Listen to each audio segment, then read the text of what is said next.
Before we get the release of the new Wolfman movie coming out next week, I wanted to take a trip into the past and discuss the original Universal monster flick called The Wolfman, starring Lon Chaney Jr. By the film's release in 1941, Universal was already a decade deep into its horror catalog since Dracula in 1931, unless of course you want to go all the way back and count the original Phantom of the Opera with Lon Chaney Sr. Regardless of where you want to start, the pantheon of classic monsters began with Dracula, then Frankenstein, The Mummy, Invisible Man, and a variety of other horror films in between.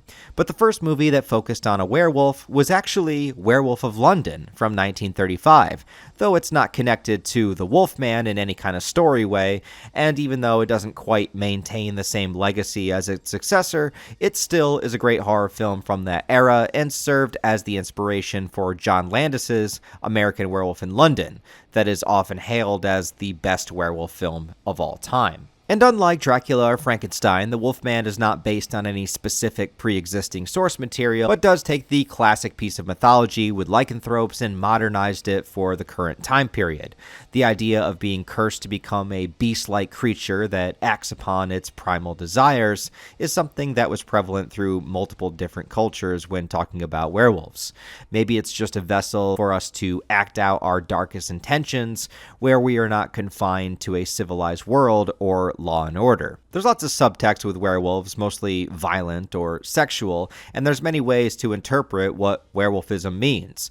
But in the Wolfman film, the focus is heavily put on the fear and guilt of its main character, turning into a tragic story of somebody who feels helpless towards his own nature, or what might become of him if left to his own devices. Even as the film begins, its main character, Larry Talbot, feels separate from the world around him. He's an out-of-towner coming back to visit his father after the death of his brother, and they're trying to reconnect, but Larry definitely feels a little bit like the black sheep of the family. He's not as proper and established as his father. His advances on a local girl named Gwen seem to be a bit strong, but also in line with the themes of inner desire and a wolf-like nature of pursuing that which you want.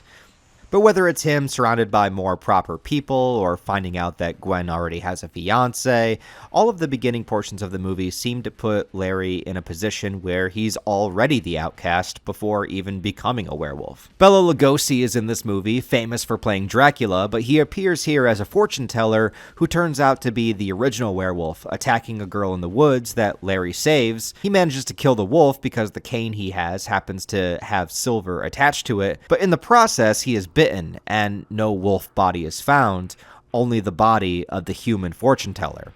Lon Chaney's performance is what really sells the aftermath of this. Larry isn't the most morally upstanding guy for sure, but he's certainly not a bad guy either, nor a murderer that everyone now suspects him to be. There's a feeling of isolation and being ostracized that is captured very well for the time period, and it pushes Larry to really feel like he might be going crazy. Throw on top of that the chilling atmosphere of the late-night forest sets, with the darkness and the fog sweeping over the entire landscape, the traveling group of gypsies on the outskirts of town, and all of this together builds a specific mood of oncoming anxiety and confusion that hits hard well before we actually see the Wolfman, which is actually not very often in this film. It's just that the Wolfman happens to be so memorable, we think that he's in more of the movie than he actually is. But other fun facts that are notable to point out is that even though they mention that one transforms when the autumn moon is bright, you never actually see a shot of the full moon in this movie, and you also don't see the full transformation of his face. In later films, this would be more prevalent, but the only parts of his body that we see transform are his legs before it cuts to the full reveal. It's only at the end of the movie that you see the reverse of him transforming back into a man, doing a dissolve where they slowly take off the makeup and film various stages in between. The makeup effects were of course done by legendary special effects artist Jack Pierce, who also worked on Frankenstein, and it's remained an iconic design that has stood the test of time just the same way that Frankenstein has. There's a lot of variety of werewolf designs out there. Some look more wolf than man, or vice versa, but I think for the time period this look is pretty great and allows Lon Chaney to still be able to perform even as the creature. It's not like it just cuts to a puppet or an animatronic or something. We actually see him as both characters. It's interesting also that Bela Lugosi's werewolf is a literal wolf, as opposed to what our main Wolfman character looks like. In my headcanon, I just pretend that since he's been a werewolf longer, he eventually becomes a full wolf in the transformation. It just takes some time. I don't know if that's actually the intent or the difference. The difference was probably just so that we wouldn't spoil what the actual Wolfman was going to look like later on in the movie, but that's just my little headcanon. The other things I like about this movie have to do with the discussions of what's happening with Larry when it comes to the medical side of things. This was 1941, and they speak about conditions where belief and reinforcement of that belief can cause particular sicknesses within the body or within one's own mental health. How you can convince yourself that you have a condition. It's more on the psychology side of things, but I like the attention brought to it as a serious and real phenomena. As well, I love that Larry's father, played by Claude Rains, who was originally the Invisible Man, he believes in Larry, and he doesn't want to give up on his son. Even though he's not convinced of any real-world werewolfism, he's determined to help Larry through his supposed affliction, leading ultimately to a clash between them as Larry does become the werewolf and his father is forced to kill him. But it's only afterwards that he realizes it was Larry the entire time, ending on a bleak tragedy that this man has now lost 2 sons and one by his own hand.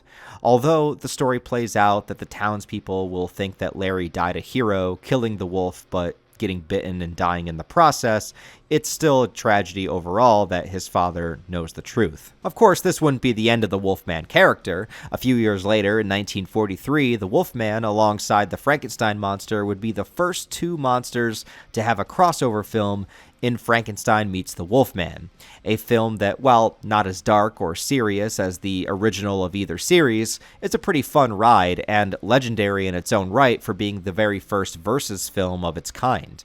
Followed up by House of Frankenstein and then House of Dracula, neither of them putting the Wolfman head-to-head with Dracula or barely even having any scenes with him, but still an ambitious endeavor to throw as many monsters as they could into one movie. There supposedly was going to be a Dracula versus Wolfman movie, but it never got made. What's the funniest thing to me is that Lon Chaney interacts with Bela Lugosi as a werewolf and Bela Lugosi as Frankenstein, but he never interacts with Bela Lugosi as Dracula. At least not until the comedy Abbott and Costello Meet Frankenstein, which always makes me wonder what it would be like if they made a movie like this today. Imagine a comedy spoof with the real actors from their horror counterparts. I mean, it would be like if they made Jay and Silent Bob meet Art the Clown. Let's see that movie. It's also always interesting to me in these old movies how they would recycle actors constantly, such as Bela Lugosi playing multiple different major roles. It's something that couldn't really be done today, although they might be starting to try. But yes, with tons of werewolf movies out there, the Wolfman, as it's connected to Universal, has only returned a couple of times since the Golden Era. Van Helsing from 2004 took various classic monsters, putting them together in an action movie format, and although the character Larry Talbot is not in it, it does have werewolf characters. And then, of course, in 2010, there was the Joe Johnson directed remake starring Benicio del Toro, that was met with mixed reviews and definitely had issues, but it wasn't quite as bad as everyone said. Since then, things have been very quiet on the Wolfman front. Universal tried to get a dark universe started back in the late 2010s, which was unironically dead on arrival. A horrible misstep about what happens when you're more concerned on selling a universe than making great films. But now, at long last, in 2025, Leigh Whannell, who has written most of the Saw and Insidious movies, as well as directing the Invisible Man remake from a few years ago that was pretty well received, is about to drop a new modern rendition of the Wolfman story, and I'll cross my fingers that it turns out good. But until then, and whether or not it is, there is a true Universal Wolfman movie that will always be a masterpiece, and 84 years since its release, still holds up as a fantastic film. So guys, let me know what you think about The Wolfman from 1941, if you're a fan of it, if you've seen it, or if you haven't, are you curious to check it out after this review? Let me know what you guys think down below. Thanks as always for watching, guys. Please leave a like and a comment to help it out in the algorithm. Other than that, I hope you have a wonderful rest of your day, and I'll talk to you next time.